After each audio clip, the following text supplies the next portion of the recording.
তার সামনে দেখেন টুপির মধ্যে যে দেখা যায় এটাকে বলা হয় জামারাত। এইখানে শয়তানকে পাথর মারে, এইখানে কাছে যাওয়া যায় না, এই সব গেটগুলো বন্ধ। এই যে হাতের বাম পাশে সামনে যে ওয়ালের উপর যে টুপি দেখেন জামারাত, এখানে শয়তানকে পাথর মারে। এইখানে 10ই জিলহজ এখানে শয়তানকে পাথর মারে করে সবার উপরে দেন সাদা টুপির মতো। এখানে 3 শয়তান একসাথে, মাজারও বড় মাজারও ছোট, এটা সোজা। ইনশাআল্লাহ হজে আসবেন, হজে আসলে দেখতে পারবেন আল্লাহর জন্য সব সহজ। আল্লাহ যদি টাকার মুখাফিকি হতেন আমার মতন ব্যক্তি কোনোদিন হজে আসতে পারত না। আল্লাহ তাআলা টাকার মুখাফিকি না, আল্লাহ অন্তর চায়, আল্লাহ বান্দার অন্তর চায়, আল্লাহ বান্দার অন্তর চায়। এই জন্য আল্লাহ তাআলা কাকে এটা একমাত্র আল্লাহ তাকে ভালো জানে, কে ভালো জানে?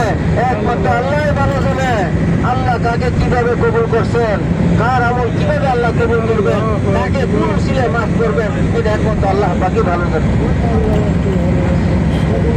এই যে হাতে ডান পাশে বাম পাশে দেখেন, প্রাণ করে দেখেন আর দোয়া করেন, আল্লাহ কাছে বলেন আল্লাহ রে তুমি আমার নিয়ে আসো, তুমি মেহরবানি করে নিয়ে আসো।